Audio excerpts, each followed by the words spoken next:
Hello po sa ating mga listeners. Advance Merry Christmas po sa inyong lahat. Abangan po ang ating amazing raffle sa Facebook page natin na Cat Amazing Stories. At kung gusto mong masali sa raffle, mag-subscribe lang po sa Sir Ben Horror Stories. Ilalagay ko po ang link sa comment at description box para masali ka. Simulan na natin ang kwento natin ngayon. Triplets, sumigaw kay Santa na magkaroon sana ng daddy.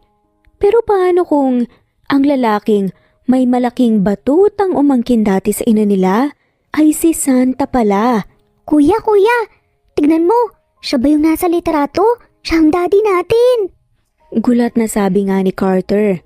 Maraming tao sa paligid kaya hindi makita ni Caleb at Chloe ang sinasabi nito. Dali-dali namang tumakbo si Carter papunta sa kinaroroonan nga ng lalaking sinasabi niya at agad na sinundan nga siya ng dalawang kapatid. Carter, bumalik ka dito, baka hinahanap na tayo ni Mami. Pasigaw na sabi nga ni Caleb. Huminto si Carter kaya nakahabol ang dalawa. May tinitignan pa rin si Carter kaya tumingin ang dalawa roon. Si Daddy nga! Pasigaw pa na sabi ni Chloe. Nakita nila ang isang lalaki na pumasok sa isang pabilog na may kortina. Matapos ang ilang sandali, lumabas ito na nakasuot ng Santa Claus costume. Si Daddy si Santa? Nagtatakang tanong ni Chloe pero parang nagliwanag ang muka. Anong ginagawa niyo rito? Kanina ko pa kayo hinahanap eh. Palabas na si Santa, gusto niyo bang umuwi na tayo at hindi niyo na siya makita? Tas kilay nga na saad ni Ana. Muntik nang mawala sa mata niya ang mga anak. Mabuti na nga lamang at hindi lumayo ang mga to. Hindi naman nagsalita ang triplets at nakitang tumakbo nga si Carter. Papunta sa kung saan nga, sinundan naman ni na Chloe at Caleb. Sumunod din si Ana sa kanila. At narating nila ang upuan nila kanina. Sakto namang dumating ang pinakahihintay ng lahat na cosplay na si Santa Claus. Bigyan niyo po kami ng regalo sa Pasko, Daddy! Biglang sigaw ng triplets dahilan para mapanganga si Ana sa gulat. Caleb, Carter, Chloe! Ano bang sinasabi niyo? Huwag kayong sumigaw ng kung ano-ano dito. Saway nga ni Ana sa mga anak. Pero Mami, siya po talaga si Daddy yung nasa picture po. Pamimilit nga ni Chloe. Sabay takbo papunta kay Santa. Nananatili lang sa kinatatayuan nito. Sumunod naman ang dalawa kay Chloe. Santa, kayo po ba ang daddy namin? Tanong nga ni Chloe. Pinagtitinginan naman sila ng mga tao sa paligid. May mga bata na gusto ring lumapit pero may security naman na pumipigil sa kanila dahil isa-isa nga lang muna. Madali lang tumanggi sa mga bagay na ayaw mo nang balikan at maranasan pa. Pero paano kung susubukin ng tadhana ang isip at puso sa isang pagsubok na magmumulat sa'yo? Sa katotohanan ng lahat ay nabibigyan ng ikalawang pagkakataon.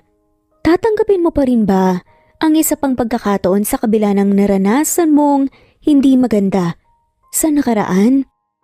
Lahat deserve ng second chance. Pero worth it pa kaya talagang sumubok sa ikalawang pagkakataon? Namangha si Ana habang iniikot ang tingin sa paligid. Napakalaki ng bahay at sobrang ganda din ng mga gamit sa loob nito. Pagpasok nila sa loob ay sinundan nga ni Ana si Aling Jenna papunta sa may iilang sofa. Sa sala at naaninag nga ang isang lalaking seryosong nakaharap sa laptop nito. Magandang umaga, Sir Liam. Nandito na nga po pala ang papalit po kay Crisel bilang bagong kasambahay. Nakatulong ko dito sa bahay. Ito po si Ana, anak ng kaibigan ko. Pagpapakilala ni Jenna sa amo niya. Magandang umaga po. Magalang nabati naman ni Ana. Huminto naman si Liam sa ginagawa at inangat nga ang tingin niya. Tinitigan niya si Ana ng ilang segundo bago bumalik sa ginagawa niya. Magandang umaga rin. Ayusin mo na ang mga gamit mo sa kwarto mo. Magkatabi lang kayo ng kwarto ni Yaya Jenna. Pagkatapos ay pwede ka nang magsimula. Maraming salamat po, sir. May ngiti namang sabi kagad ni Ana. Sinamahan niya kagad si Jenna sa magiging kwarto nga niya. Maraming salamat po sa pagpasok niyo sa akin dito, Aling Jenna. Sa wakas ay may pagpapatuloy ko na rin ang pag-aaral ko at makakapagtapos na din ako ng isang semester na lang. Pagpapasalamat nga ni Ana kay Jenna. Parang ikalawang nanay na nga rin niya, si Jenna. Matalik itong kaibigan ng mama niya sa probinsya at handa rin na tulungan siya. Kasalukuyan namang graduating sa college, si Ana, sa kursong Bachelor of Science in Accountancy. Wala yun, iha. Alam mo naman na parang anak na rin kita. Sige na, ayusin mo ng gamit mo para matulungan mo kagad ako na maghanda ng tanghalian. Agad namang tumango si Ana at umalis na nga rin sa kwarto niya si Jenna. Nagsimula ng magayos ng gamit si Ana hanggang sa mabilis din naman siyang natapos. Agad niyang tinungang kusina at nadatnan doon si Jenna na naghahanda na nga ng mga gagamitin para sa lulutuing pananghalian. Hindi masyadong kumakain si Sir Liam dito sa kusina. Binibigyan ko lang siya ng pagkain kung saan niya gusto dito sa bahay, sa kwarto, sa sala o kahit saan. Madalas din siyang nagtatrabaho dito sa bahay at paminsan-minsan lang pumupunta sa kumpanya. Sabi ni Jenna habang naghihiwa nga ng mga gulay. Tumango lang naman si Ana habang nakikinig. Naalala niya ang mukha ng amo nila kanina na saglit tumitig nga sa kanya. Sobrang gwapo nito at sinabi rin ni Jenna sa kanya na matanda daw ito ng 2 taon. Bata pa ito pero ang yaman at successful sa buhay. Nalaman din ni Ana na wala na nga itong mga magulang dahil namatay ang mga to sa isang aksidente. Ang lungkot ng buhay nito para kay Ana. Kung may tanong ka at kailangan, ako ang lapitan mo. Tayo lang ang kasambahay dito sa bahay. Tuwing linggo ay may pumupunta rito para maglinis ng buong bahay. Dagdag nga ni Jenna. Sige po, Aling Jenna. Tatandaan ko lahat ng sinabi niyo. Tanging sabi nga ni Ana. Matapos magluto ay ibinigay na nga rin ni Jenna ang pagkain kay Liam na nasa sala. Kumain na rin sila ni Ana sa kusina. Lumipas ang mga oras at sumapit ang gabi. Umalis si Liam kanina at hindi pa umuwi. Ako na ang maghihintay sa kanya, Aling Jenna. Matulog na po kayo. Mas kaya ko naman pong maghintay kahit mag-umaga na. Linggo din naman po bukas at walang pasok po eh. Sabi nga ni Ana kay Jenna. Sigurado ka ba? Agad namang tumango si Ana. Hindi na rin nakipagtalo pa si Jenna at hinayaan na nga lamang si Ana na ito na ang magbukas ng pinto kapag umuwi ang amo nilang si Liam. Nanatili si Ana sa sala at matapos lamang ang ilang sandali ay nakarinig naman siya ng ilang tunog ng doorbell. Agad niyang tinungo ang labas ng bahay at ang gate ng garahe. Pinasok naman ni Liam ang kotse niya at bumaba roon. Medyo nagulat naman si Ana nang medyo hindi ito nakatayo ng maayos. Sir, ayos lang po ba kayo? Tanong ni Ana. Oo, ipagtimpla mo nga muna ako ng mainit na kape. Utos naman ni Liam. Sinunod naman ito ni Ana matapos magtimpla ay hinanap niya si Liam sa buong sala pero wala ito. Bumalik pa siya sa garahe pero wala rin ito. Wala na nga siyang ibang pagpipilian kundi ang puntahan ng kwarto nito. Nadat na naman niyang bukas ang pinto kaya pumasok na siya. Sir, nandito na po yung kape na inutos niyo. Sabi ni Ana nang makapasok sa kwarto. Madilim ang loob dahil nakapatay ang ilaw pero nakabukas naman ang lampshade na nasa gilid ng kama. Nakita naman kaagad ni Ana si Liam na nakahiga dito. Itinabi na nga niya muna ang kape sa study table nito bago nito nilapitan at tinanggalan ng sapatos. Sir, lasing po ba kayo?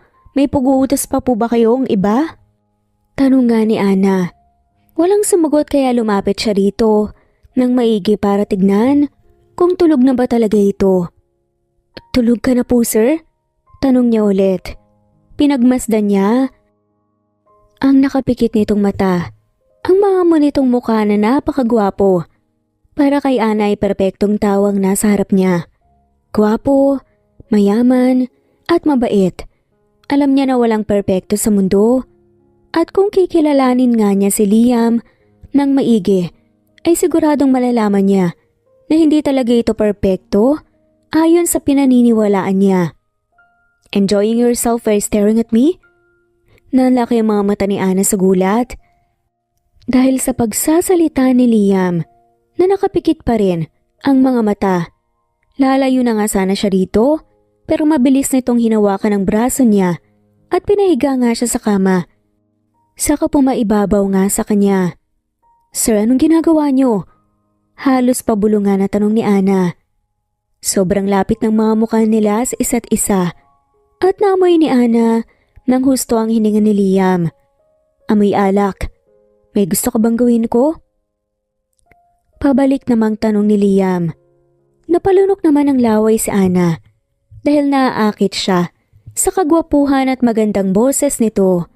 Matapos ang ilang sandali, namalaya na nga lamang ni Ana na magkadikit na nga ang labi nilang dalawa. Napapikit siya at kalaunan ay sinundan na nga rin ang mga galaw ng labi ni Liam.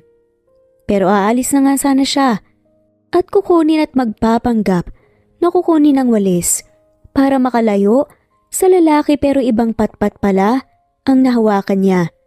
Ang matigas na batuta pala ng kanyang amo. Kaya mas lalong namula ang kanyang muka. Tinuloy naman ni Liam ang ginagawa nito. Ramdam na nga rin niya ang paglakbay ng kamay ni Liam sa katawan niya. Ilang pagsinghap pa nga ang nagawa niya. Hindi siya nakatili at hindi nga niya rin maitulak si Liam dahil sa kakaibang kiliti na nararamdaman niya sa bawat haplos nito. Tuluyan na nga rin silang nilamon ng init sa katawan.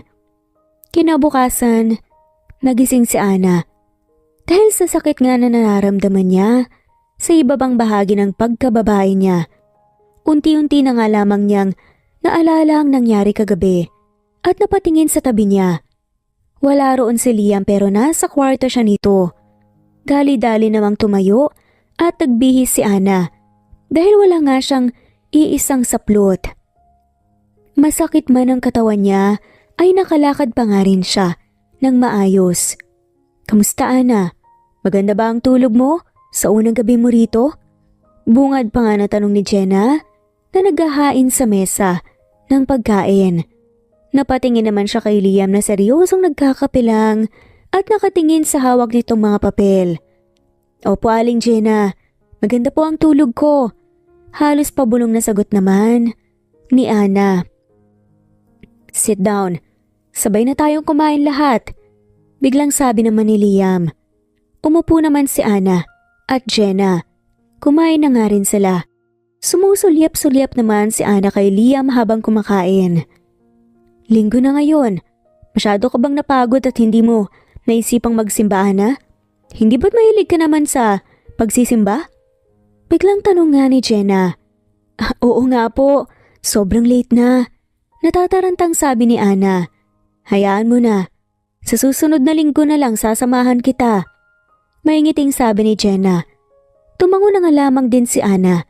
Dahil hindi na nga rin naman siya makakahabol kung pupunta siya rito. Katahimikan ang namayani sa lahat.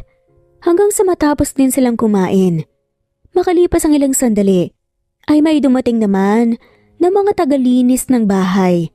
Nakinood naman si Ana sa mga ito habang naglilinis para maaliw siya dahil hindi mawala sa isip niya ang nangyari sa kanila ni Liam. Si Liam naman ay parang wala lang kaya nangako si Ana.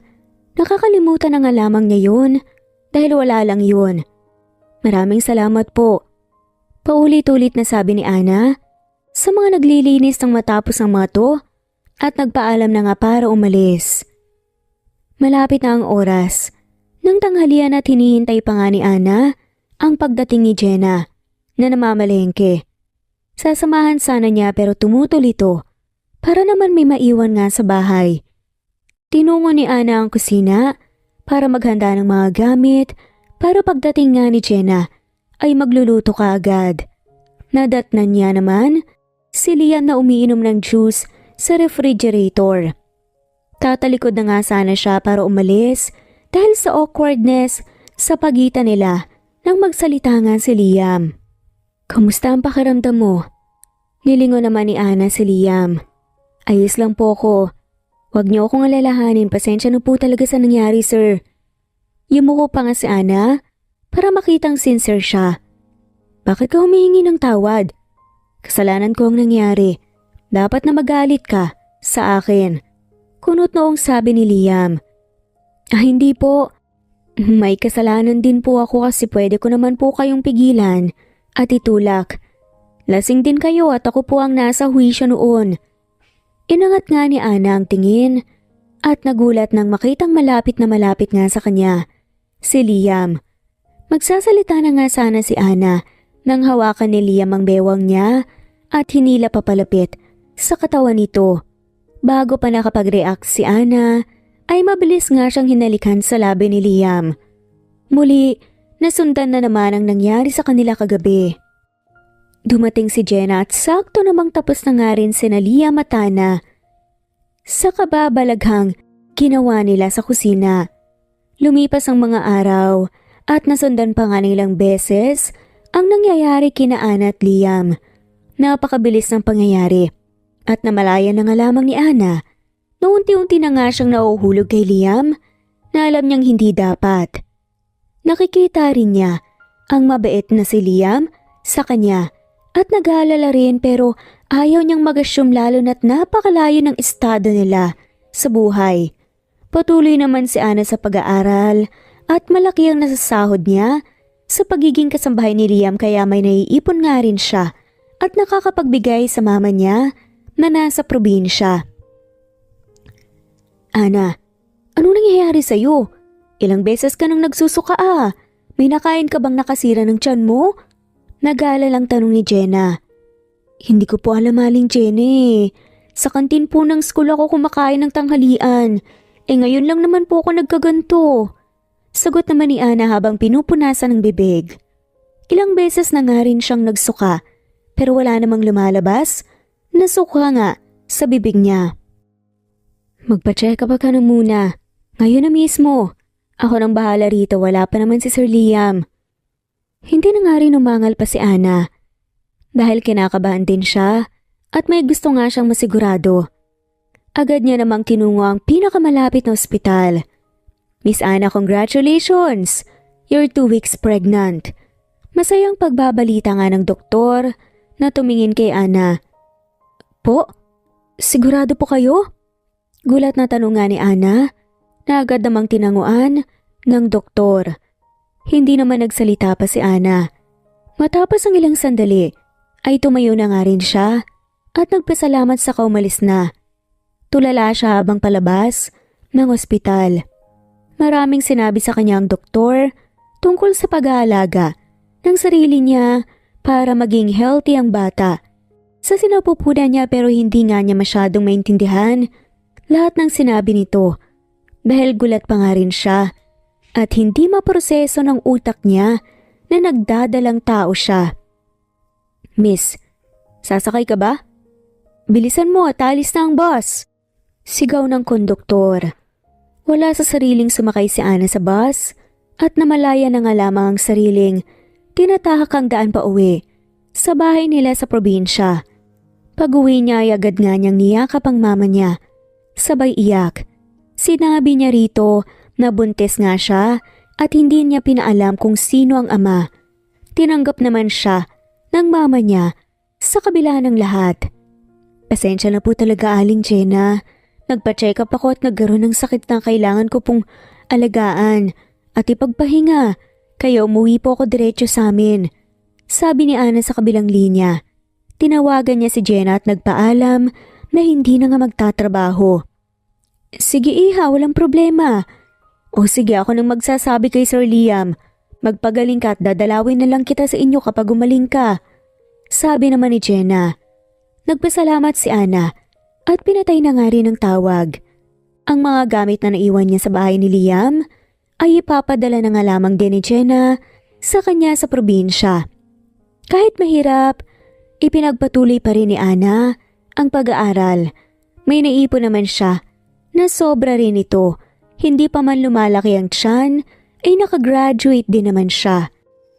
Sa syudad siya na natili kasama ang mama niya na nag-aalaga sa kanya hanggang sa mga anak nga siya ng triplets.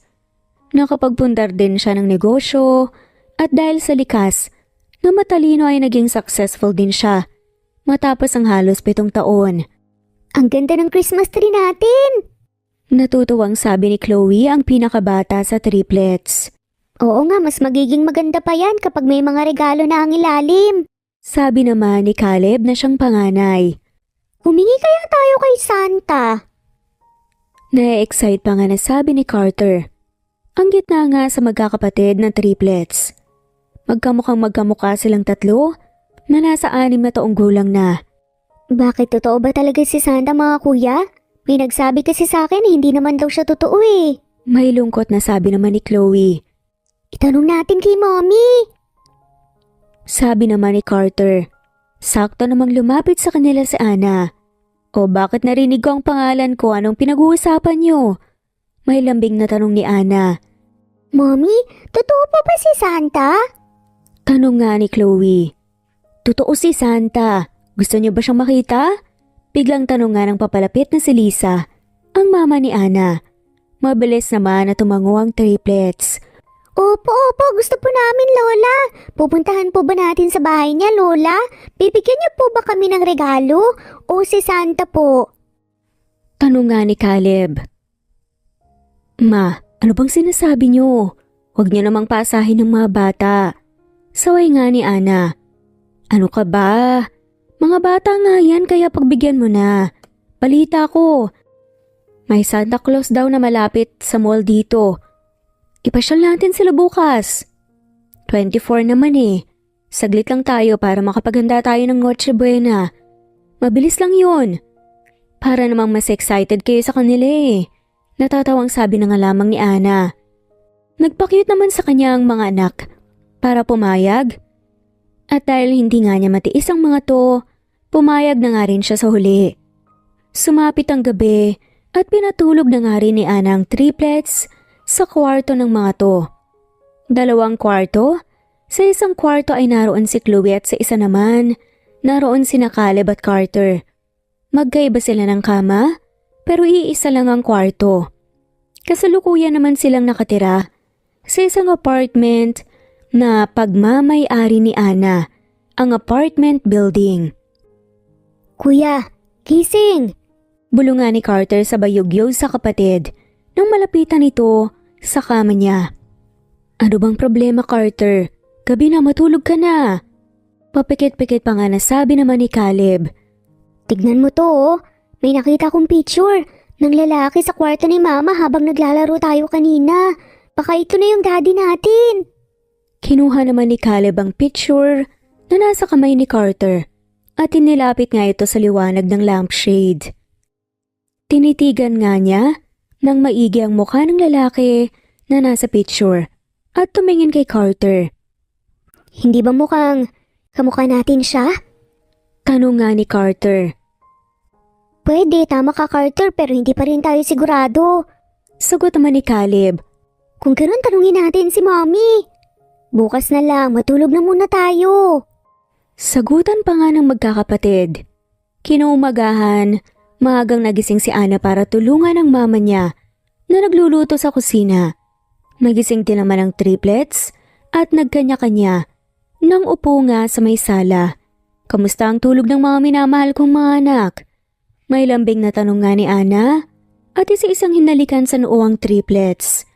Binati naman siya ng mga ito ng magandang umaga at sinabing maayos nga ang naging tulog nila. Mommy, pwede ka po ba naming makausap? May itatanong lang po kami. Biglang sabi ni Carter. Napakunot no si Ana. Tanong, ano yun? May problema ba?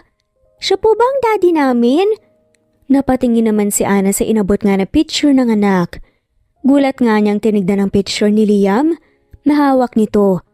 Teka, Paano napunta yan sa inyo? Saan mo nakita yan? Tanong nga ni Ana. Nakita ko po sa drawer mo, Mommy. Siya po ba ang daddy namin? Gusto po namin siyang makilala, Mommy. Sa amin na lang po to. Tititigan na lang po namin para mas makilala po namin ang mukha niya. Sad nga ng triplets. Pwede po ba namin siyang makita? Nasaan po siya ngayon? Singit ni Chloe habang kinukusot nga ang mata nito dahil medyo inaantok pa. Napabuntong hininga si Ana. Wala naman siyang balak na itago ang mga katotohanan. Mga bata pa kasi kayo kaya hindi niyo pa maintindihan pero susubukan kong ipaintindi sa inyo ngayon. Hindi kasi alam ng daddy niyo na daddy niyo siya. Ang picture na yan ay nilabas ko lang dahil sinabi ko sa lola niyo ang lahat-lahat ng mga hindi ko nasabi sa kanya dati. Paliwanag ni Ana. May balak pa ba kayong ipakilala po kami sa kanya? Tanong nga ni Caleb. Tumango-tango si Ana. Oo naman, may tamang pagkakataon at panahon para sa bagay na yan. Ang sa akin lang, ayoko kayong ma-disappoint dahil hindi ko alam kung ano ang magiging reaksyon niya kapag nakilala kayo. Kung ano man maging reaksyon ni Daddy, alam po namin hindi niya po kami pababayaan, Mommy. Ayos lang, Mommy. Salamat dahil sinabi mo pa rin sa amin ang totoo ngayon. Sad ng matatalinong magkakapatid. Pinigilan naman ni Ana na maging emosyonal sa reaksyon ng mga anak. Hindi kasi niya ito inaasahan, hindi siya nabigo sa pagpapalaki ng maayos sa mga to. Matapos mag-usap, ay sabay-sabay na nga rin silang naggagahan. Nang tawagin sila ni Lisa mula sa kusina. Pagkatapos kumain ay naghanda na nga rin sila at tinungo ang mall. Wow, ang ganda! Namamanghang sambit nga ni Chloe nang makapasok sila ng mall. Punong-puno ng paligid at Christmas decorations mula sa Christmas light, gifts, hats, socks at iba pa. May mga tao rin sa paligid na namimili at puno ng ngiti at pagbati ang mga mukha nila. Hello ma, Merry Christmas! Ang cute naman po ng mga anak nyo. Isalin niyo po sila sa amin. May Santa cosplay po kami na namimigay po ng libreng regalo. At pwede rin pong magpa-picture. May ngiting sabi pa nga ng isang babae na humarang sa kanila. Kasama ni Ana ang mga anak pati na nga rin ang mama niya. Excited naman ang mga to na pumayag at pinasunod na nga sila ng babae. Sumunod na nga rin si Ana dahil yun naman talaga ang pinuntahan nila sa mall. Napunta sila sa isang corner sa mall kung saan may ilang upuan at maraming mga batang nakaupo kasama ang mga magulang ng mga to. Nakapabilog pa nga ang mga upuan at sa gitna nila ay may isang upuan na panghari. May nakapaligid din na Christmas decors doon. Dito muna kayo umupo ma'am. May 10 minutes pa kasi bago lumabas si Santa, sabi ng babae. Tumango si Ana at nagpasalamat sa kaumupo rin kasama ang mama at mga anak niya. Mommy, magpapanyo lang po kami. Sabi nga ni Carter at hinila si Caleb. Samahan ko na kayo, sabi naman ni Ana. Wag na po, Mommy. Malapit lang naman po eh. Sama ako, Kuya. Magkasunod na saad nila Carter at Chloe. Hinawakan ni Caleb ang magkabilang kamay ni na Carter at Chloe bago umalis na. Nanatili naman si Ana sa upuan. Nakikita naman niya ang comfort room mula sa kinaroroonan nga niya, kaya hindi na nga rin niya sinundan pa ang mga anak. Gusto rin kasi niyang makausap ang ina niya. Pasko na bukas. Kailan mo pa ipakikilala sila daddy nila? Lilipas din naman ba ang isang taon? Aminin mo man o hindi, kailangan nila ng Ana.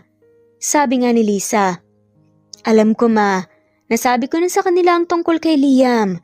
Nakita na rin nila ang picture. Susubukan ko ang makakaya ko na makausap si Liam at maipakilala ang triplets sa kanya bago matapos ang taon na to. Desisyon mo yan. Kahit ano basta hindi lang mapahamak ang mga bata, susuportahan kita. Tanging sabi nga ni Lisa. Sa kabilang banda, hinihintay naman ni Caleb at Carter si Chloe sa labas nga ng girls' comfort room. Matapos ang ilang sandali, lumabas na nga rin naman ito. Kuya, tignan mo. Siya yung nasa litrato. Siya yung daddy natin. Gulat nga na sabi ni Carter. Maraming tao sa paligid kaya hindi makita ni Caleb at Chloe ang sinasabi nito. Dali-dali namang tumakbo si Carter. Papunta sa kinaroroonan nga ng lalaking sinasabi niya at agad na sinundan nga siya ng dalawang kapatid. Carter, bumalik ka dito. Pakinahanap na tayo ni Mommy. Pasigaw nga na sabi ni Caleb. Huminto si Carter kaya nakahabol nga ang dalawa. May tinitignan pa rin si Carter kaya tumingin ng dalawa roon. Si Daddy nga! Pasigaw nga na sabi ni Chloe. Nakita nila ang isang lalaki na pumasok sa isang pabilog na may kurtina matapos ang ilang sandali. Lumabas ito na nakasuot ng Santa Claus costume. Si Daddy si Santa?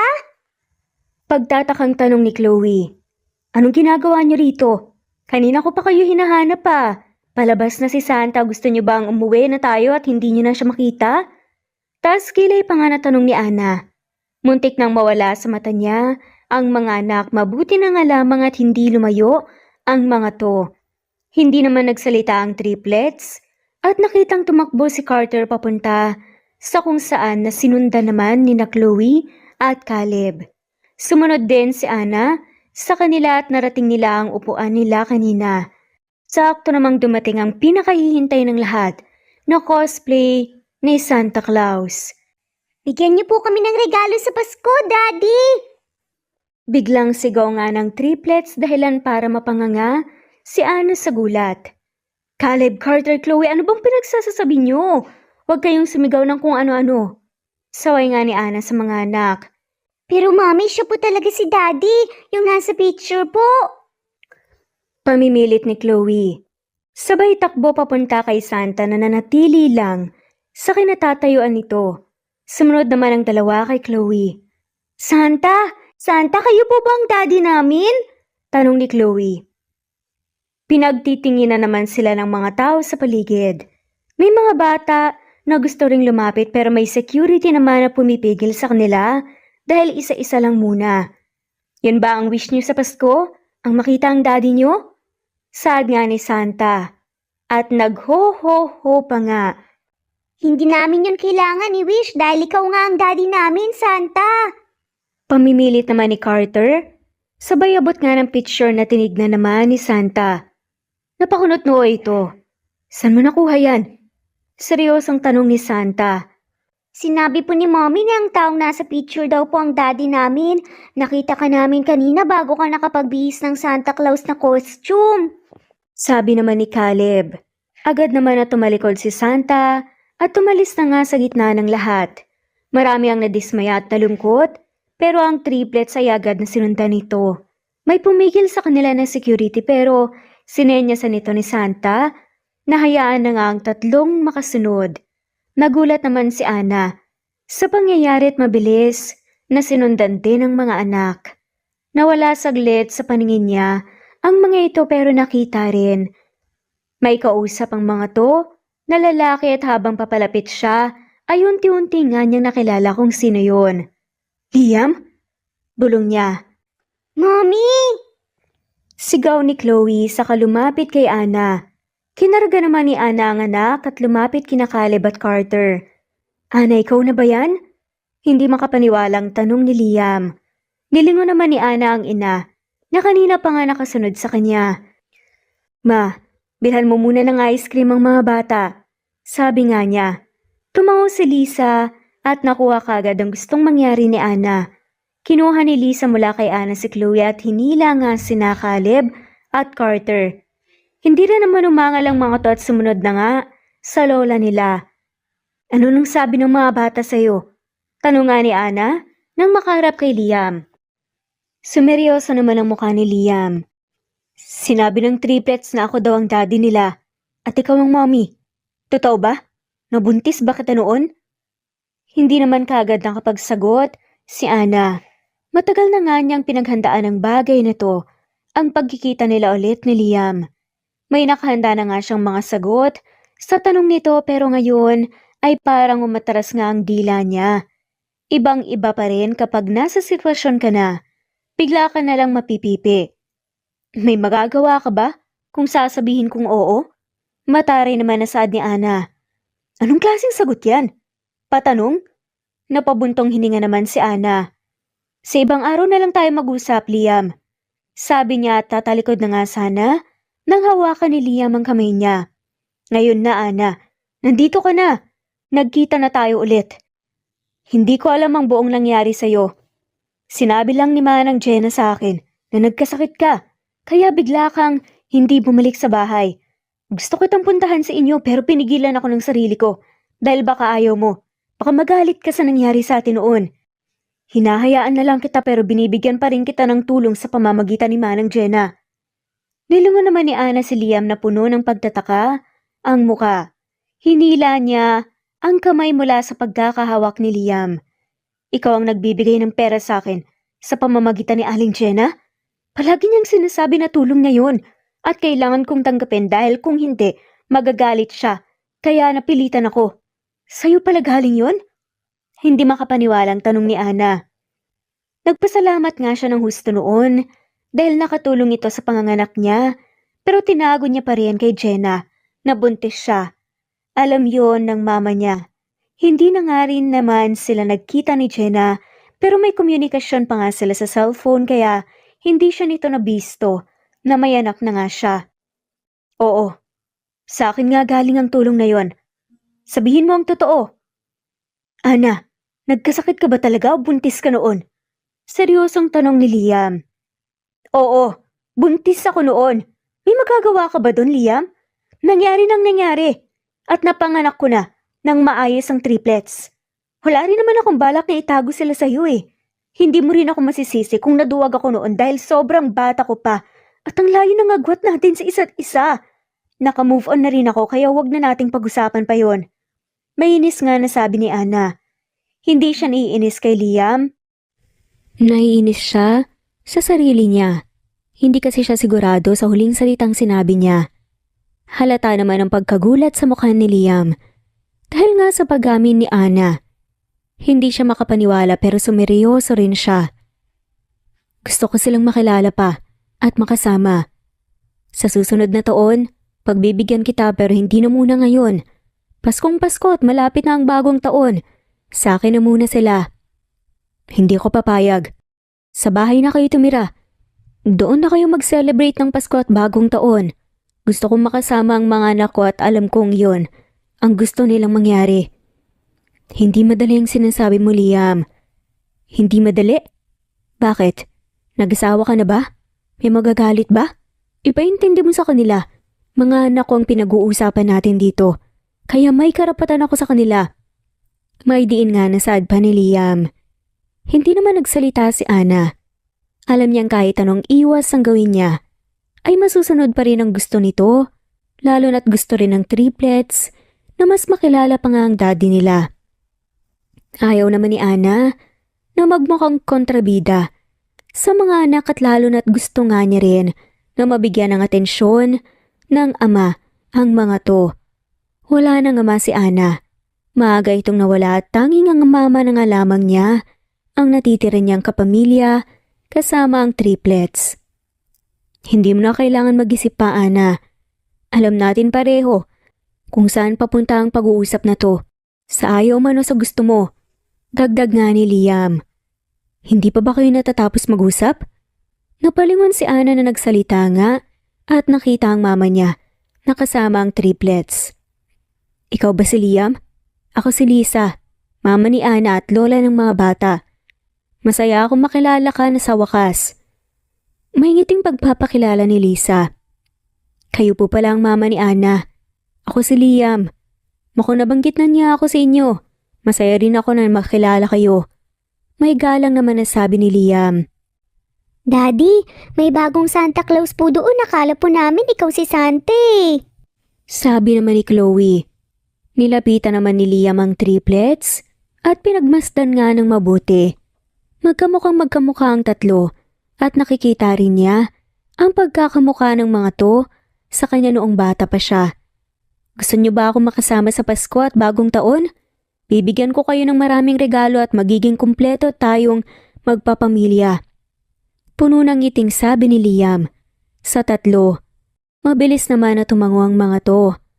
Maganda po yun, Daddy. Gusto po naming lahat ang sinabi mo pero kung ayaw po ni Mami, hindi rin po magpapumilit. Sabi naman ni Caleb kaya napunta Ang tingin nilang lahat kay Ana kung ano ang desisyon nito. Wala namang ibang pagpipilian pa si Ana. Kung ano ang gusto nyo, mga anak, yun ang susundin natin. May ngiting sabi niya. Agad namang nagyehe ang tatlo at excited na niyakap si Liam dahil sa saya. Tinignan ni Ana ang ina na nakangiting nakatingin sa triplets. Tama nga ang sinabi ng mama niya noon. Kapag naging magulang ka na, hindi na mahalaga sa'yo ang kasiyahan mo. Mga anak mo na ang inuuna mo sa lahat ng bagay.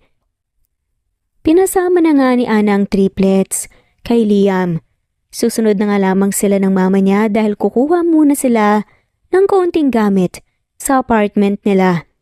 Dinala na nga rin niya ang mga lulutuin nila sa Noche Buena, pati na rin ang mga regalo niya sa mga bata. Baka pwede niyo pang pag-usapan ni Liam ang lahat at magsimula ulit para sa mga bata. Subukan niyo kayang bigyan ng pagkakataon ng isa't isa. Nakikita ko naman na mukhang mabait si Liam. Biglang sabi ni Lisa. Papunta na nga sila sa bahay ni Liam. Nagmamaneho si Ana sa sarili niyang kotse habang nasa front seat. Sa tabi niya naman ang mama niya. Naintindihan ko ang pinupunto mo, ma. Pero mahirap kasi ang bagay na yan. Pwede naman kaming manatili pareho ni Liam sa tabi ng mga bata na hindi ginagawa ang sinasabi niyo. Hindi rin ako sigurado kung makakasundo ko pa siya ngayong marami na ang nagbago sa amin. Kung ganun, huwag ka na munang magdesisyon. Padaanin mo na natin ang ilang araw, linggo, o kahit buwan. At kung hindi mo talaga kaya, saka ka na magdesisyon. Hindi naman nagsalita si Ana. Wala talaga kasi siyang balak na makipaglapit kay Liam. Gusto niya na mag-move on na lang sa buhay at ayaw na nga rin niyang mag-asawa. Nawalan na nga siya ng gana sa ganung bagay. Mas gusto na nga lamang niya mag-focus sa business niya at sa paghahalaga nga sa mga bata. Hindi na nga rin nagsalita si Lisa nang hindi na kumibo si Ana hanggang sa marating nila ang bahay ni Liam. Hindi ka kabisado ni Ana ang bahay ni Liam. Pinigyan lang siya nito ng address kanina. Annalisa, masaya akong makita kayo ulit. Masayang bungad nga na sabi ni Jenna. Nang buksan nga nito ang gate, binati naman nila si Jenna. Marami itong tanong pagpasok nila sa loob. Hinayaan naman ni Ana na ang mama na nga niyang magpaliwanag sa lahat. Dinala rin ito ang mga pagkain na lulutuin nga nila para sa Noche Buena habang si Ana naman ay nadatna ng triplets naglalaro sa sala. Masaya naman siyang sinalubong ng mga to na tuwang-tuwa nga talaga sa mga nangyayari. Ana, halika samahan kita sa magiging kwarto mo. Umalis kasi si Liam, bibili raw ng maraming regalo para sa mga bata. Pabulong na sabi ni Jenna. Pinabalik naman ni Ana ang triplets sa paglalaro dahil ilalagay muna niya ang mga gamit nila sa mga magiging kwarto nila. Maraming kwarto ang ikalawang palapag ng bahay kaya magiging komportable talaga sila. Hindi ko inaasahan ang nangyayari. Gulat na gulat talaga ako pero kahit ganoon ay napakasaya ko sa inyo ni Liam, Ana. Sabi nga ni Jenna nang marating nga nila ang magiging kwarto ni Ana. Hanggang sa bagong taon lang kami rito, Jenna. Gusto ko na lang din makalimutan lahat at mag-focus sa mga bata. Tumango si Jenna. Naintindihan ko. Alam kong hindi naging madali sa'yo ang lahat. Nandito lang ako kung kailangan mo ng tulong at suporta. Sige, maiwan muna kita para makapagpahinga ka. Tumango naman si Ana. Umalis na nga rin ito. Lumipas ang oras. Dumating si Liam. May regalo nga. Si Liam sa kanila. Sa triplets at pati na rin kina Jenna at Lisa. Pati na rin kay Ana. Wala akong regalo sa'yo, Liam. Sa iba mo na lang kaya ibigay yan. Pagtangkin ni Ana. Kinuha naman ni Liam ang kamay ni Ana at inilagay doon ang maliit na mahabang box. Merry Christmas, Ana. May regalo ka naman sa akin. At yun ay ang mga anak natin kaya tatanggapin mo na to. Binalik naman ni Liam ang atensyon sa mga bata. Ang galing, Daddy, the best ka pa kaysa kay Santa Claus. Natutuwang sabi ni Carter. Oo nga, mas gusto namin na ikaw na lang palagi ang magbigay ng regalo namin. Bahala na si Santa. Pwede naman siyang maging Santa at daddy rin natin, di ba? Dalawa pa yun. Sabi nga ng cute na mga bata. Sumangayon naman sina Caleb at Carter. Bukod sa kitang-kita ni Ana ang tuwa sa mukha ng triplets, ay kitang-kita niya rin ang tuwa sa mukha ni Liam. Unang beses niya itong makitang sobrang saya. Dahil noon ay seryoso madalas ang mukha nito at mabait lang. Matapos ang ilang oras, ay nagpasya nga sila na matulog. Bukas na lang din sila magliligpit dahil inaantok na nga rin ang lahat. Good night mga anak. At nagbatean pa nga sila hanggang sa pinatay na nga ni Ana ang ilaw sa kwarto at lumabas na rin. Tinungo niya ang kwarto kung saan sila matutulog ni Chloe at naramdaman ang pagsunod ni Liam. May kailangan ka? Tanong ni Ana, sabay harap kay Liam. Umiling-iling ang lalaki. Good night Chloe, sleep well. Sad lang naman ito. Nagtaka nga si Ana. Pumasok na nga rin ito at pinagtimpla ng gatas muna ang mga anak. Ay, kabayong pala ka! Gulat na sambit ni Ana nang makita si Liam na nagkakape pala sa may kusina. Pagkatapos binigay ang gatas nga ng mga anak. Bumalik nga siya doon. Ang dami mo namang description sa akin. Kabayong pala ka? Napangiti si Ana. Expression lang yun. Dahil sa gulat. Ano bang ginagawa mo dyan para kang nagkakape habang may kausap na? Ikaw lang nakakakita. Nag-iisip lang naman ako, hindi ako makatulog. Paano ka naman makakatulog niyan?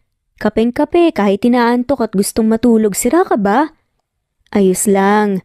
Kanina ko pa rin naman hinihiling na hindi ka rin sana makatulog at maisip mong magtimpla ng gatas dito. Gusto talaga kitang makausap. Grabe, nandamay ka pa talaga ng trip mo. Nagsimula namang magtimpla ng gatas si Ana. Hinintay niyang magsalita ulit si Liam pero nanatili itong tahimik. At nang tignan niya, nakatingin naman ito sa basong pinagtimplahan nga niya ng gatas na nasa mesa. Anong kailangan mo? May gusto kong pag-usapan? Inis na tanong nga ni Ana. Inangat naman ni Liam ang tingin niya. Kailangan ko sana ng tulong mo. Kung ayos lang naman sa'yo. Wala kasi akong ibang malapitan eh. Umupo si Ana. Sa harap nito. Paano mo naman nasabi na tutulungan kita? Nagbabaka sakali lang din naman kasi ako. Dahil alam ko naman na mabait ka. Kahit ano gagawin ko, kung tulungan mo man ako. Paninigurado nga ni Liam. Napaisip naman si Ana. Gusto niya lang naman na mag-relax at hindi rin naman siya si Santa Claus para tuparin ang wish ng iba o kaya bigyan ng pansin ang pabor ng kung sino. Ano ba yun? Sabihin mo muna bago ako magdesisyon. Huminga naman ng malalim si Liam bago magsalita. Kailangan ko nang magpapanggap bilang fiancé ko sa isang business Christmas party sa susunod na araw. Wala kasi ako ibang maisip eh. Saktong-sakto naman ang dating mo. Sira ka ba? Bakit ako ang trip mong magpanggap na fiancé mo? Huwag mo nga akong idamay sa kalokohan mo, Liam. Hindi naman to kalokohan, Nana. Mahalaga sa akin ang negosyo at kumpanya ko. Sinabi ko kasi na may fiancé na ako at masaya ang lahat sa akin. Gusto nilang makilala para mas ganahan sila na makipag-negotiate sa akin. Anong klaseng usapan yan? Ginagawa niyo yatang biro ang partnership niyo eh. Importante sa akin to, Ana. Lalo na ngayong nalaman ko na may mga anak pala ako at triplets pa. Kailangan na mas mapalago ko ang pagkita ng pera para mas mabigyan ko sila ng magandang kinabukasan at yaman sa hinaharap. Nakuha naman ni Ana ang ibig sabihin ni Liam. Hindi niya akalain na ang bilis nitong mag-decide na kasali ang triplets. Maghanap ka na muna ng ibang masasama dyan, Liam. Baka mas maging awkward lang tayo sa isa't isa. Wala nga akong mahanap dahil gusto nilang totohanin na lang. At baka maging issue pa. Mas may tiwala ako sa'yo kaysa iba. Alam mo naman na wala nang naritira sa akin. Wala rin akong kaibigan na malapitan dahil may iba ng trinaydor lang ako. Ang lungkot pala ng buhay mo. Pabulong na sabi nga ni Ana. Inabot niya ang maliit na mahabang box galing kay Liam kanina at binuksan yun. Bumungad naman kay Ana ang isang napakagandang kwintas na kumikinang. Simple pero elegante tignan.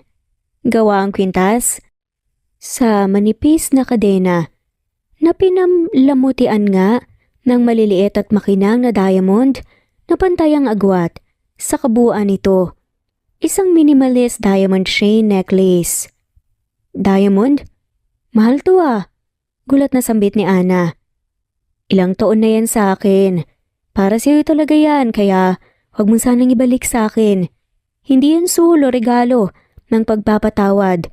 Regalo ko lang talaga yan. Ngayong Pasko.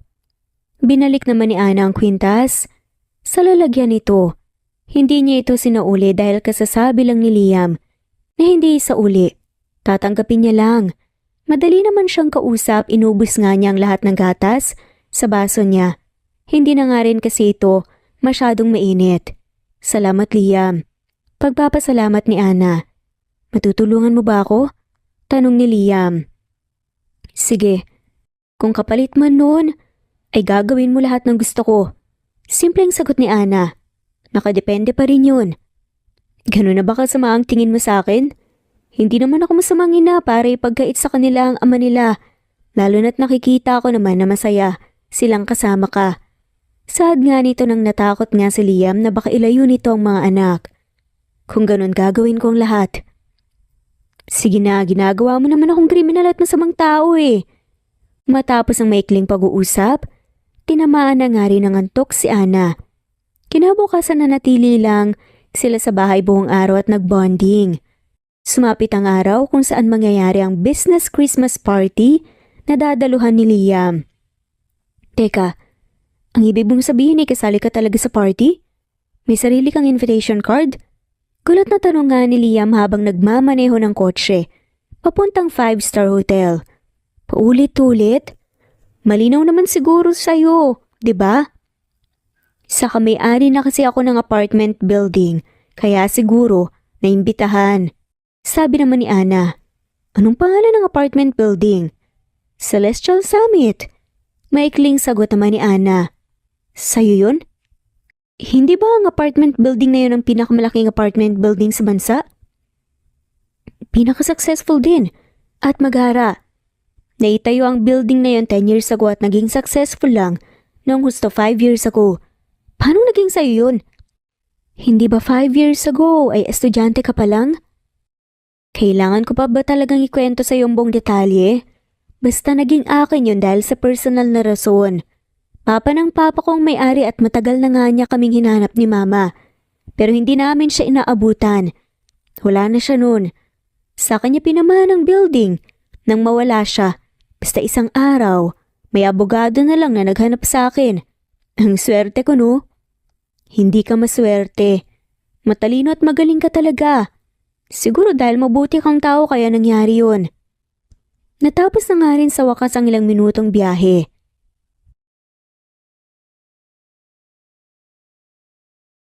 Pagpasok sa loob ay agad silang binati ng mga tao na nakakakilala sa kanila.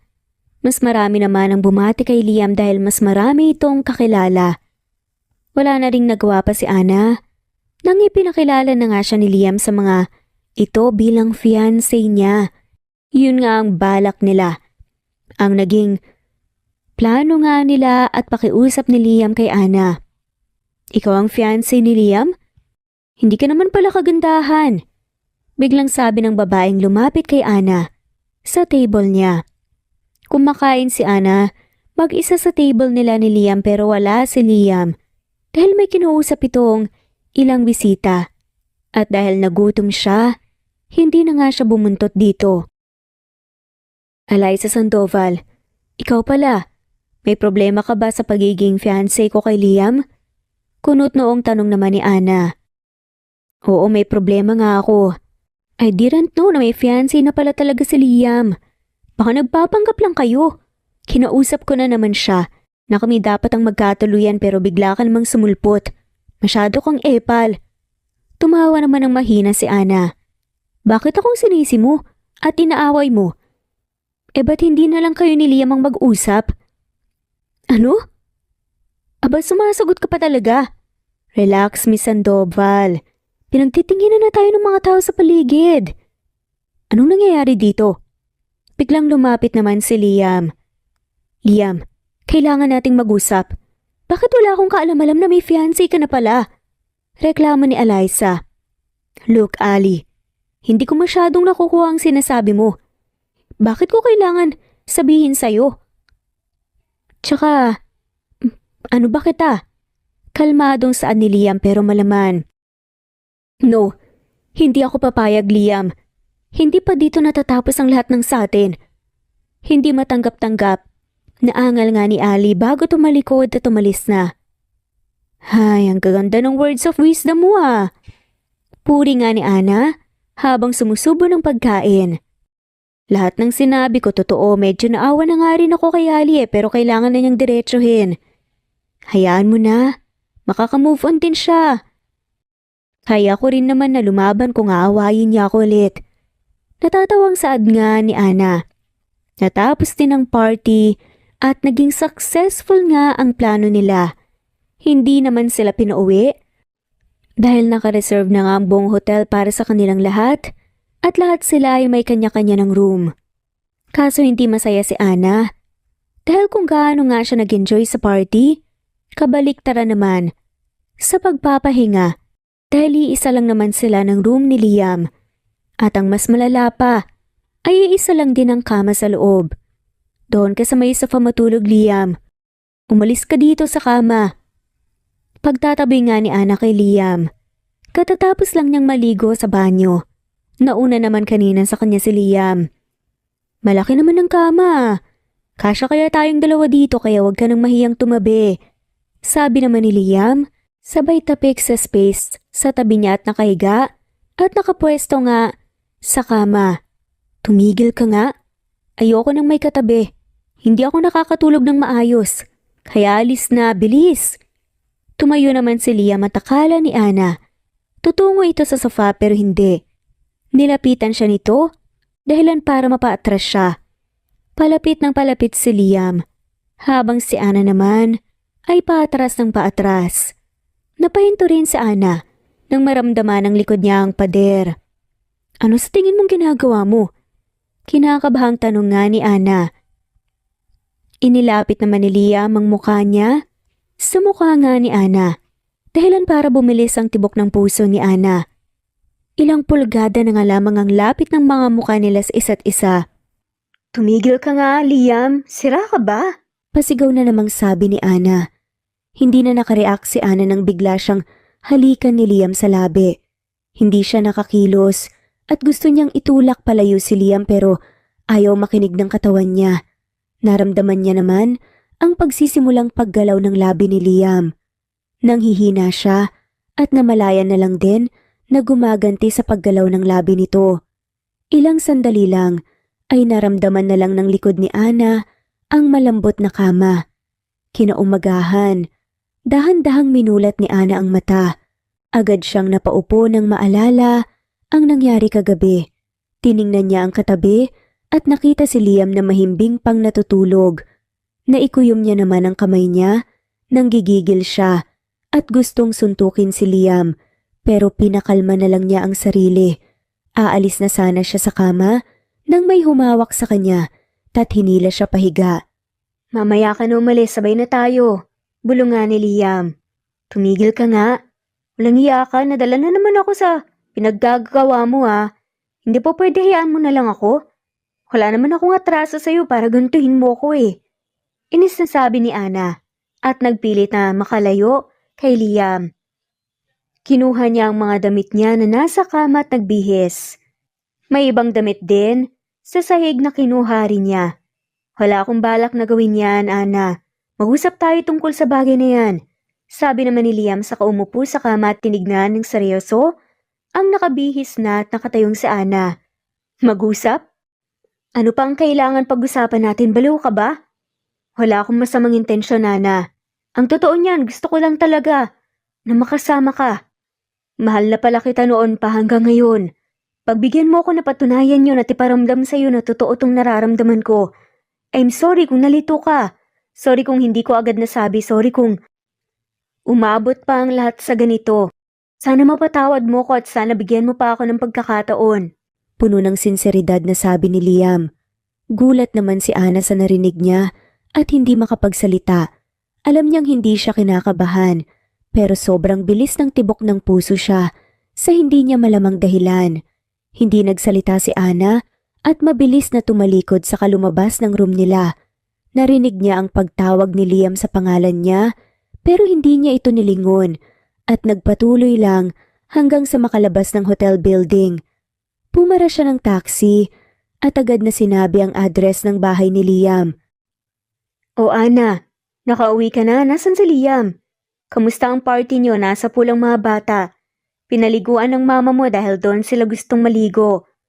Bungad nga ni Jenna nang madatnan nga si Ana papasok sa sala. Maayos lang lahat, Aling Jenna. Pasensya na po pero medyo pagod lang ako, magpapahinga lang ako sa taas.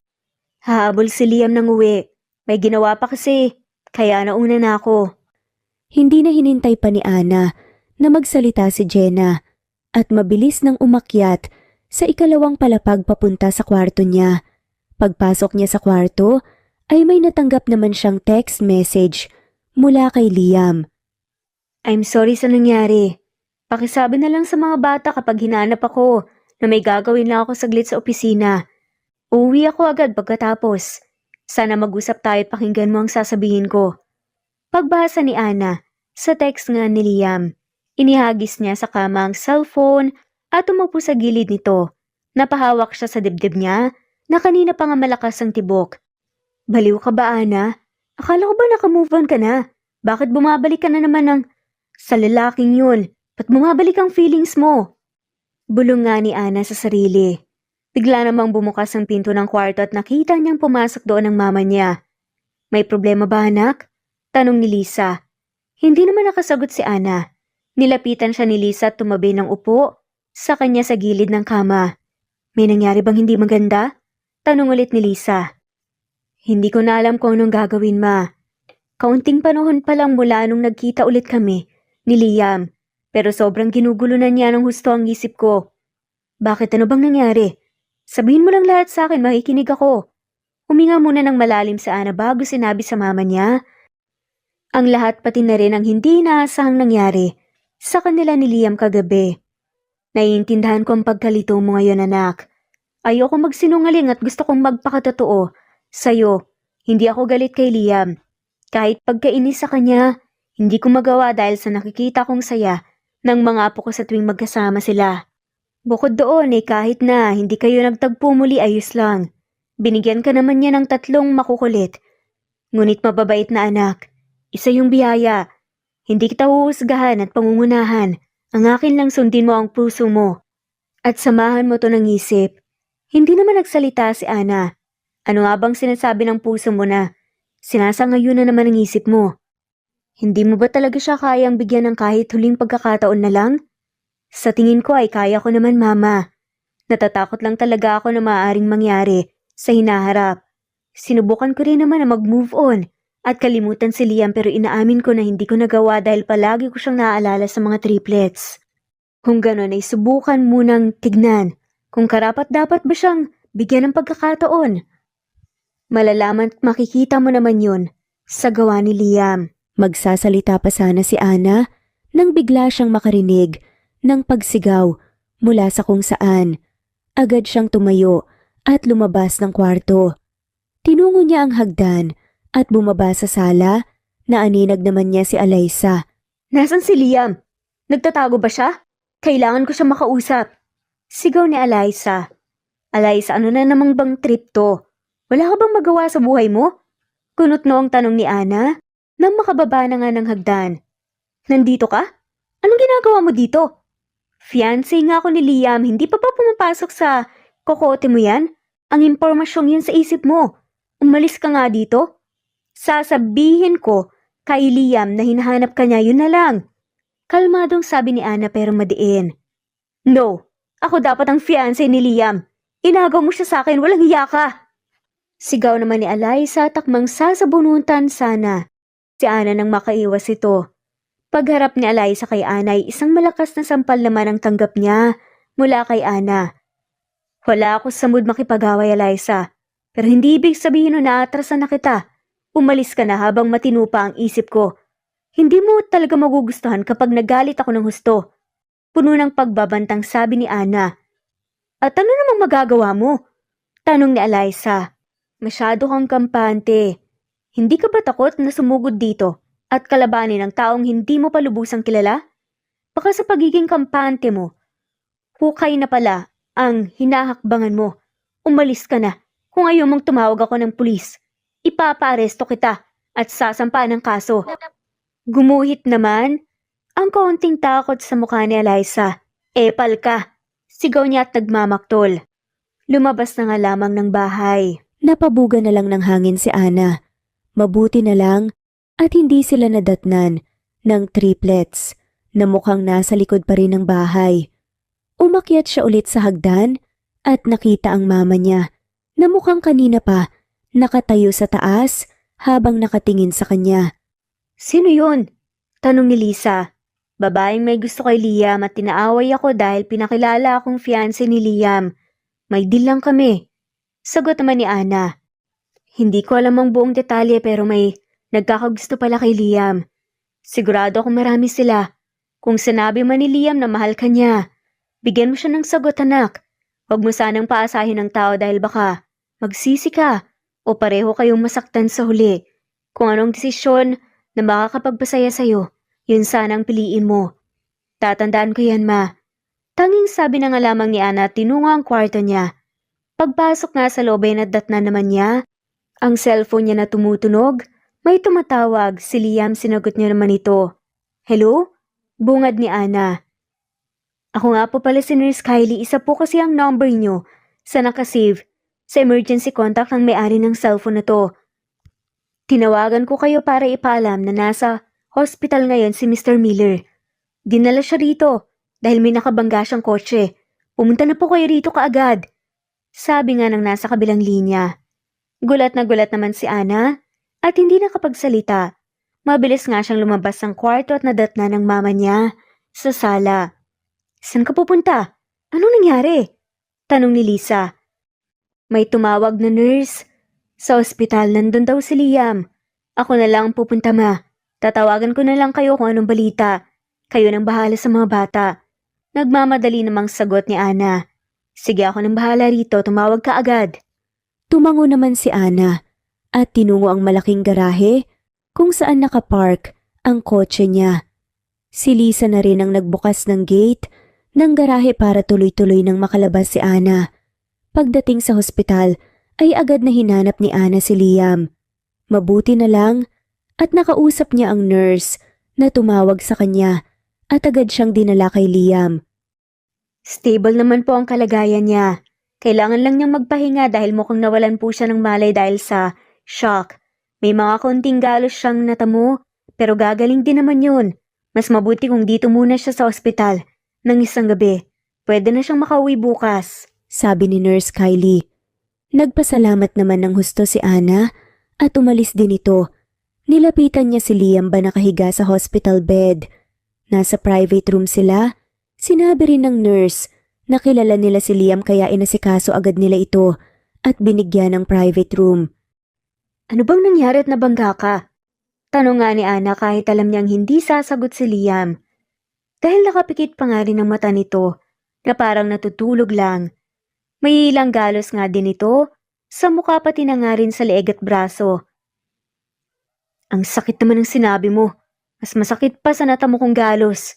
Saad nga ni Liam nang bigla nga siyang sinabihan ng kung ano ni Ana. Biglang pabulong na sabi ni Liam habang nakapikit pa rin.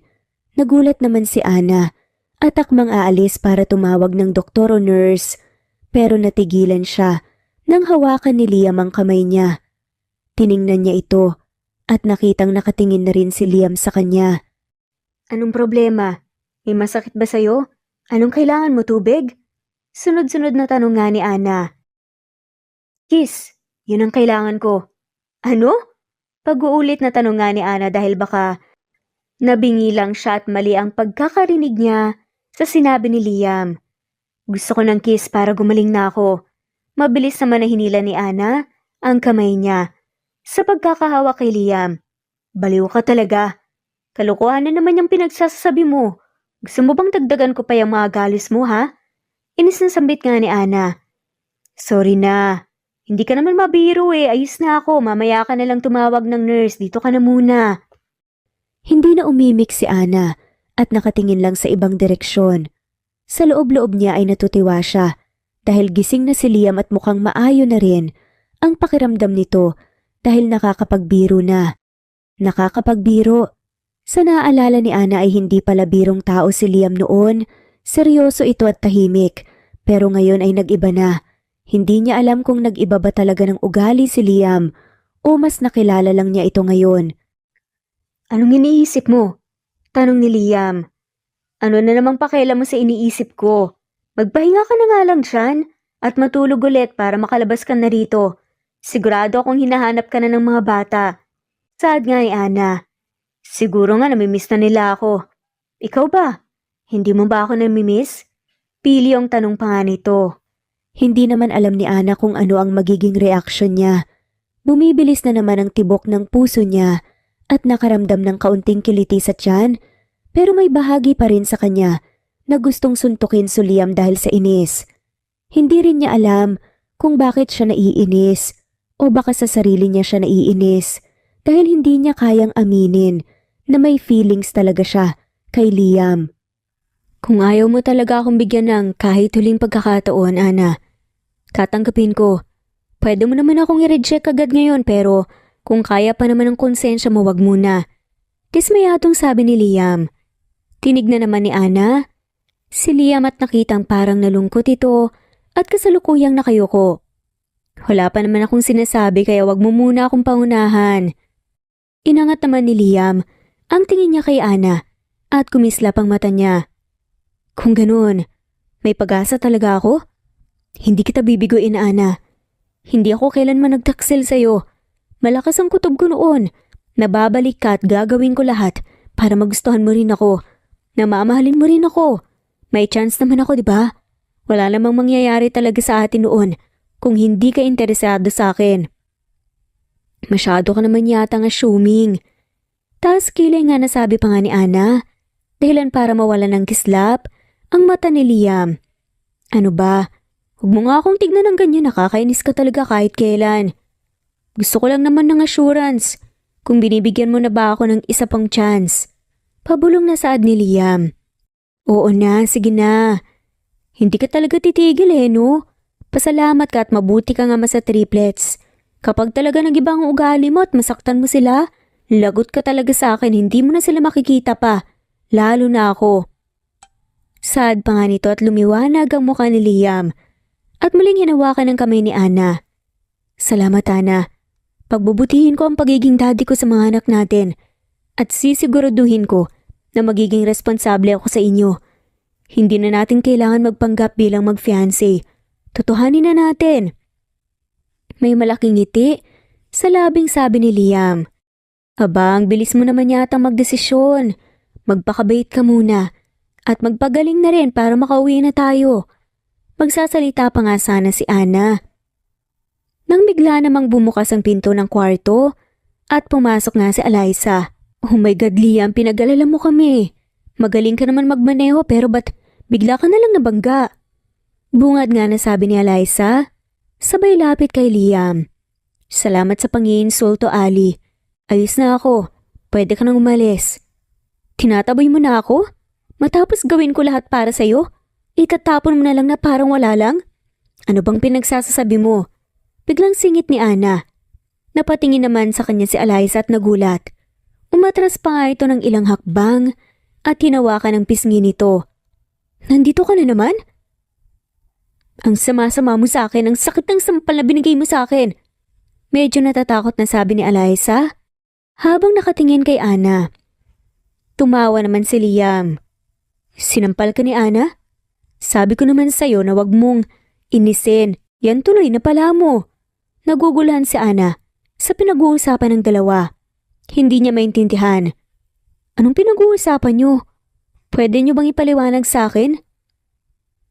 I'm Eliza Miller Sandoval, Liam's cousin. Wala naman akong intensyon talaga na magpasampal sa'yo. Pero baka lumampas ako sa linya kaya Hindi kita masisisi. Curious lang din talaga ako kung ano ugali ipapakita mo sa akin. Bukang bibig ka kasi nitong si Liam eh. Nung nakaraang taon pa. Huwag mo rin nasisihin sana si Liam. Wala siyang kinalaman sa pinaggagawa kong pagpapanggap na fiancé niya. Nagulat nga si Ana. Pero binawi niya rin yun. Hindi na siguro ako magtataka kung magpinsan nga kayo. Bulong na nga lamang niya. Wala siyang naaalala na may pinsan si Liam pero siguro ay hindi niya pa talaga ito masyadong kilala noon. Medyo nahiya naman si Ana sa sarili niya dahil hindi niya pa nga masyadong kilala. Sinuko na niya ang bataan niya. Magkapatawaran na sana tayo, Ana. I'm really sorry. Sana hindi maapektuhan ang connection niyo ni Liam. Kahit alam ko natatanga-tanga siya minsan at malokong tao. Yun talaga ang totoong siya. Pero sana bigyan mo siya ng chance. Bigyan niyo ng chance ang love story niyo. Nawaworry kasi kami ng parents ko dahil baka tatanda siyang binata.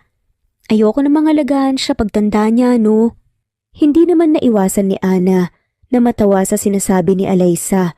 Muli naman silang nag-usap dalawa at sa huli ay naintindihan din ni Ana ang paliwanag at mga sinasabi ni Alyssa. Nanatili silang dalawa sa hospital hanggang sa kinabukasan. Na-discharge rin naman si Liam at nakauwi rin sila. Nag-alala ang triplets pero saglit lang din yon nang makitang ayos na naman ang kalagayan ng daddy nila. Ilang oras na lang bagong taon na. Excited na sabi ni Jenna. Nasa kusina siya kasama si Lisa at Ana. Nagtutulungan sila sa pagluluto ng ipaghahain nila sa sasalubunging bagong taon. Kasama naman ni Liam ang triplets sa may pool, nagsiset up ng kaunting fireworks na may safety measures namang sinusunod. Sa pool sila mamaya dahil doon lang may malaking espasyo, maganda din ang mga lights na dinagdag ni Liam bilang dekorasyon sa paligid. Oo nga, bagong taon. Bagong pagsubok na naman ang dadating pero sa pagkakataong to, sama-sama na tayo. May ngiti namang sabi ni Lisa. Tama. O Ana, kamusta naman kayo ni Liam? Napapansin kong mas napapalapit kayo sa isa't isa. Kayo na ba? May abangan na ba kaming kasalan? Tanong ni Jenna kay Ana. Ang bilis niyo naman po. Bago pa lang kaming nagkita ulit ni Liam. Bigyan niyo muna kami ng mahaba-haba pang panahon para mas makilala pa ang isa't isa. Sagot ni Ana. Kailangan pa bang patagalin? May triplets na nga kayo eh. At nakikita naman namin ng mama mo na masayang-masaya ka na ngayon kasama si Liam at ang mga anak niyo. Ano pa bang hinihintay niyo? Naku, hayaan mo na sila. Malalaki na naman sila eh. Kaya na nilang magdesisyon para sa sarili nila. At alam natin na palagi nilang pipiliin ang desisyon na makakapagpasaya hindi lang sa mga anak nila, kundi pati na nga rin ng mga sarili nila. Sabi naman ni Lisa. Oo, alam ko naman pero nakaka-excite lang kasi. Ang saya ko talaga para sa kanilang dalawa. Natutuwang sabi ni Jenna. Sumang-ayon naman si Lisa na parang naging excited na rin kaya natawa na lang si Ana at napailing-iling. Matapos ang ilang sandali ay natapos din naman sila. Sumapit ang 8:00 ng gabi at dinala na nila ang mga pagkaing niluto papunta sa nakahandang malaking mesa sa may gilid ng swimming pool. Hello everybody, I hope we're not too late. Pasigaw na sabi ng kakarating lang na si Alyssa. May kasama ito na kung hindi nagkakamali si Ana ay mga magulang nito. Mom, Dad, this is Ana. Sigurado akong kilala niyo na siya dahil siya lang naman ang bukang bibig ni Liam. Ana, this is my mom and dad. Pagpapakilala nga ni Alyssa. Nice to finally meet you, Ana. Masaya kami. Ni Liam sana. Magtuloy-tuloy na ang saya sa buhay niyo. May ngiting sabi naman ni Mom ni Alyssa. It's nice to meet you, Iha. Nasaan na ang triplets na palagi kong naririnig kay Alyssa? Nakamukhang kamukha daw ni Liam. Gusto ko na nga silang makilala. Excited naman na sabi ng dad ni Alyssa. Nice to meet you din po. Nagpapasalamat ako ng marami dahil nandito kayo. Kasama namin na sasalubungin ng bagong taon. Ayan na po pala si Liam kasama ang mga bata. Sabi ni Ana sabay turo sa likuran ng mag-asawa. Binati naman ni Liam ang mga ito at pinakilala ang triplets. Nakita pa nga niyang kinurot ni Eliza ang pisngi ng 3 bata at mahinang kinurot naman. Ang saya nga nila na makilala ang mga bata at masaya rin ako dahil mayroon silang lolo at lola kahit wala na sila mom and dad. Puno ng ngiting sabi ni Liam nang makalapit kay Ana. Salamat sa lahat-lahat, Liam. Ngumiti nga rin, sabi nito. Mas nagpapasalamat ako sa isa pang pagkakataon na binigay mo sa akin. Hindi ko yun sasayangin. Tumango naman si Ana at nagsimula na rin silang lahat na magkwentuhan. Kumain naman ang mga nagutom kahit hindi pa sumapit ang hating gabi. Masayang masaya rin ang triplets habang nakikipaglaro sa lola at lolo nila. Lumipas ang ilang oras at sumapit din ang 12:00 ng umaga ng bagong taon. Masayang masaya nilang sinalubong ang bagong taon na magkasama at nagkakatuwaan. Sinindihan naman ng dad ni Alisa ang fireworks at pumutok ito sa kalangitan. Sobrang ganda ay makulay. Titig na titig ang lahat sa kalangitan. Ana Cortez? Saad ni Liam. Napalingon si Ana kay Liam na nasa tabi lang niya. Gulat siya nang makita na nakaluhod ito habang seryosong nakatingin sa mga mata niya. Marry me please? Maikling sabi nga ni Liam. Medyo natawa naman si Ana dahil tanong dapat iyon, pero kahit ano pang klaseng punctuation mark ang gamitin ni Liam sa mga salitang iyon, buo na rin naman ang sasabihin at isasagot ni Ana. Bakit nga ba papatagalin pa?